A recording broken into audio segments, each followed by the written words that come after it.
We are days away from the Lions' first cuts of training camp, cutting the roster down from 90 to 75. Josh Katzenstein and Mike Stone here joining us inside the Suburban Ford 7 Sports Cave this morning. We're taking your questions now live on Twitter. Mike Foss joins us now. He's been monitoring what people have been using with that hashtag all morning. Mike? Yeah, guys, good morning to you. A little bit of everything, a little bit of Lions, a little bit of Tigers, a little bit of college football. It's kind of the beauty of this time of year. You got plenty of conversation topics. So we'll get right into it with the people are saying on Twitter this morning. Jason says, if Zach Zenner doesn't make the Lions, I may finally give up wasting my Sundays watching them. Certainly been a hot topic as of late. A lot of people think he's got a pretty good shot to make the roster. Bob says, I wasn't near a TV when it happened, but did, quote, manager McCann try to fight ghosts in the dugout for a lack of mental effort? And Emmanuel bringing up a question, is Jabril Peppers the next Charles Woodson? Guys? Well, if you ask Jabril Peppers, he might be. He's a mix of every great quarterback that's ever played before. Yeah. We don't know. We haven't seen him play yet. We sure hope so. At least Michigan fans hope so. He's got an edge to himself, and I think he has a lot to prove, maybe more than anybody on that team, because he came in as the anointed one that was going to change that defense, and we really haven't seen much of him in his time at Michigan. Yeah, but I mean, at the same time, cornerback's a position where you need to be the most confident guy in the field. I mean, just look to the Lions with Darius Slay.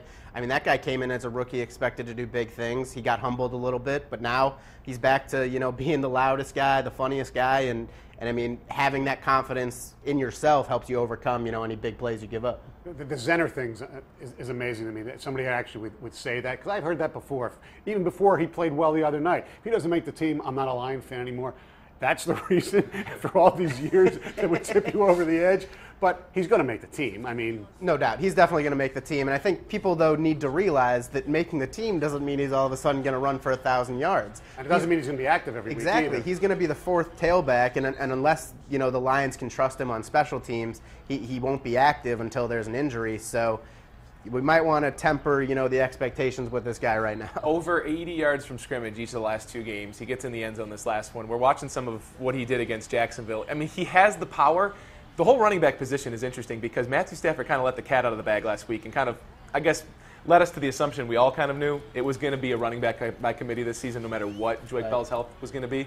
How does it stack up? Well, I think it's going to go I made the comparison to the Cincinnati Bengals the other day on Twitter because I think you look at this team, Joique Bell is the guy who's done it. He's done it fairly well the past couple years, but at the same time, Amir Abdullah looks like a guy who's ready to just come out and be a force. I mean, he can run between the tackles, he can catch passes, and I mean, he can do everything that they want him to do. So I think, Joique Bell might be the guy at the start of the season, but as he's like Bernard and Abdullah's like Hill. Yeah, exactly. That's my thing. Jeremy Hill, was the second guy on the depth chart to start last year for Cincinnati, but I think Abdullah, like Hill, is going to steadily progress and get more touches.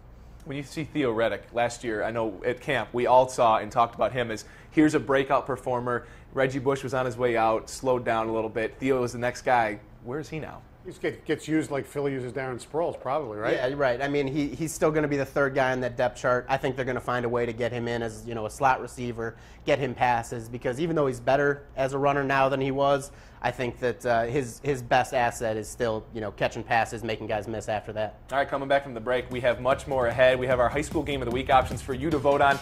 But coming up next, the return of our own Jeremy Johnson. Jeremy with the people going out on the street and finding out how to describe certain fans at games. If you remember Jeremy in the debut of the show, and even if you don't, you want to stick around. Some funny stuff coming up next in the Cave.